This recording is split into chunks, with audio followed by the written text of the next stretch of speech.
that update. Right now, we're going to look at the Uganda Premier League. KCCA pulls the plug on Abdallah Mubiru. I don't know if that was in panic or, or if it was precision. I mean, it was coming, Mark, last week when we had that conversation, talked about it.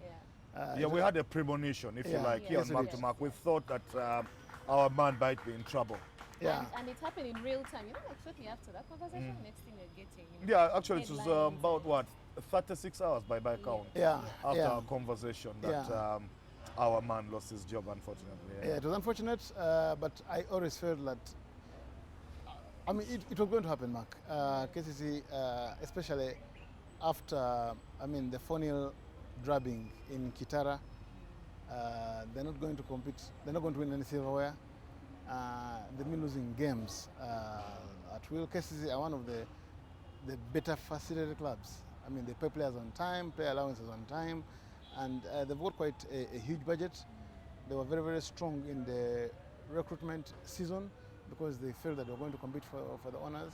As it stands now, the only chance for a cup is the Uganda Cup. It's the Uganda Cup, the knockout phase. They're taking on Karoka, but they're already beaten by Bull, actually, after Abdallah Mubiru was sacked. So the club has been in free fall, and it was going to be hard for Mubiru to unfortunately, So apparently, we discussed quite a bit of this, as you remember.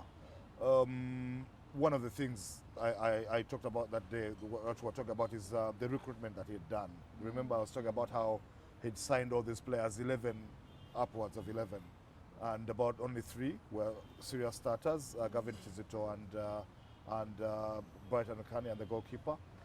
But so that was a bit of a problem, of course, that they were experiencing. There are so many things which happen when you're about to lose your job, and we've seen this even with some of the European leagues that we watch, how things conspire against you. You remember the saga, Mark, earlier in the season of Mbarara City and how KCCA lost points after they'd fielded Gavin Kizito, 3 yellow cards. Yeah. It worked against Mubiru as well. Look, KCCA were not to blame under the circumstances because they had a player who had 3 yellow cards, so he was suspended for that match against Mbarara. Yes. But in the books at Uganda Premier League, at UPL, there were only 2 cards because the referee had not registered, or the match in which he had got the 3rd booking had actually not booked it into the records. But people knew. The football fraternity knew. So the social media kept talking about it even before playing. Abdallah Mubiru's assistants asked him to not play Gavin. But he actually insisted and said, look, if UPL clears the guy, I play him. And indeed, UPL cleared him. Yeah. Because KCCA contacted UPL, and UPL said Gavin has no booking, so he's eligible to play. Yeah, exactly, yeah. Although on the KCCA... And KCCA won that game 2-0. The KCCA won the game 2-0, but on the KCCA socials online, in their update of the game, they acknowledge that Gavin Kizito got a yellow card. Yes. At such and such a minute. Yes. So it was. It was a difficult one, Mark. Yeah, but I sit on the 4 appeals committee. Yes. And this is a matter which was brought to us. Yes. Because we were appealing. Yeah. And they had grounds for appeal, obviously. So of course the appeals committee withheld the decision for KCC to be docked points. But these are things which, when you're going to, when the season is going haywire for you. So in retrospect, he should never have done it. But he did, and his assistants actually apparently had asked him not to. But anyway, as it is, so he's gone. What's going to happen, Mark and Pearl, is that they're looking to finish the season with Magera, with Dixon Magera. Jackson Magera. Jackson Magera, yeah. They're looking to finish the season with him in the interim. But it's inevitable that KCCA are going to have to name a manager, that the board will have to sit and name a manager. Now that board, you remember I said a few things about them here on the show. But they still have football people on there because 2 of the greatest players in the history of KCCA and Uganda are still on it. Tom Luanga and Jackson Mayanja are still on it. And Peter Kibazo is a football man as well. Yeah. So they have those, they have some councillors there, and then they have technical people appointed from, I think, accounts and audit from KCCA itself. The institution, yeah. Those are the eyes and ears, I think, of the management of KCCA. They are ED and all.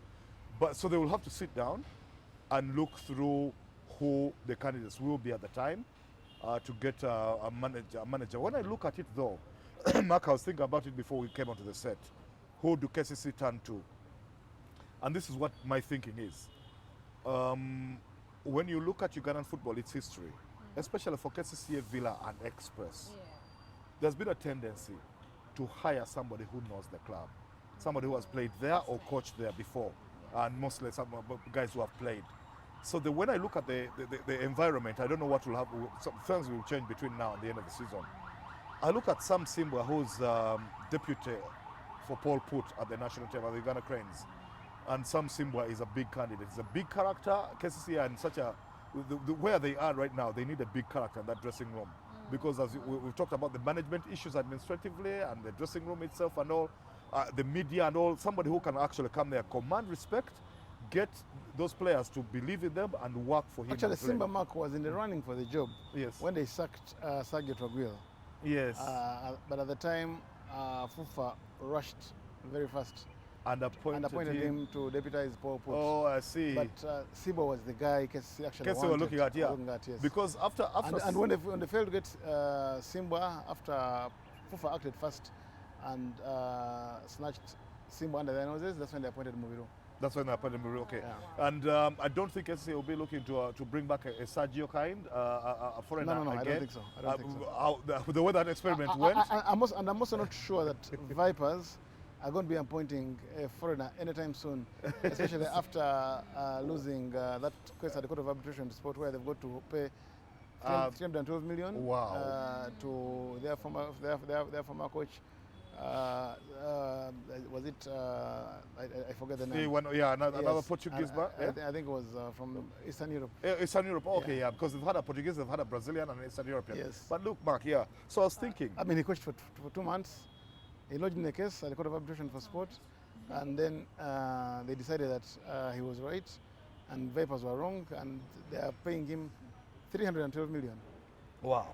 And these days, with the Court of Arbitration for Sports, it's very difficult for clubs to win cases against their employees when they lodge there. I think there's a sympathy towards employees as victims. Yeah. Our player Fahad Bayo has just won money from Eastern Europe, as you know, from a club in Eastern Europe. There's a player who won a bid, a Cameroonian who won a bid against Express. You remember the Cameroonians at Express? He had to get compensated as well when they run there. But so I was looking at Simba.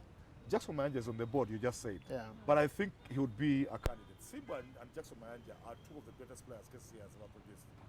They played the same team, yes. The same era, yeah. So Mayanja would still be a candidate. When I look at the others, Mark, actually Ayala has worked at KCCA before. I think he worked Mutebi. When Mike Mutebi was coming to KCCA, those are the guys he found as assistants. Yes. He's at Vipers. The coaching situation at Vipers changes all the time. And of course, Mark, you've got to see candidate. And for me, I think for the betterment of the Ghanaian coaches, it would be good to give chance to the Ghanaian coaches. There's been a tendency to be attracted to the foreign coaches who are going to come. They command bigger pay, but they've got their other side to it in terms of acclimatization, the kind of demands they have. But I'll give you an example, Mark. You can say whatever you want to say about Hussein Balangu, but he's done fantastic stuff at NEC. Yes. I love how he relates to the media. I think he's a darling for the media. He's media savvy. When he's giving his interviews both in English and in Luganda, he has many quotable quotes. But he's held that team of veterans together. They're playing for him. NEC are one of the hardest teams to beat. They're organized. And I think... so you want to look at those kinds of... Absolutely. When you say that, Mark, it reminds me of another one who perhaps should be a candidate at KCCA. I don't know what they think now, but there was a time when I thought that he might be in favor as well. And that is David Obua. Now, Obua is not a KCCA legend like Mike Mutebi was, or like Simba and Mayanja are. But Obua has a bit of the Mutebi character. He's his own man. He can come and take charge of a dressing room. He can be able to speak sense to authority, with authority, and be respected. Because you need a manager in that dressing room who those guys are going to respect from the board all the way through. And then Obua has got style. he can Yeah. play KCCA football. He's got And personality. that's what he He's had got personality, he's got style, yeah, And he yeah. loves good football. Yeah. He coaches good football. That's Yeah. what he had taken to URA. Yeah, That yeah. experiment eventually did not work. But when it first started out, Yes. URA were the toast of town. I'm telling you, Onopoa had just gone in there.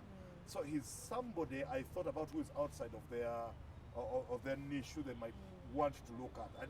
But like I said, between now and the end of the season, things will change.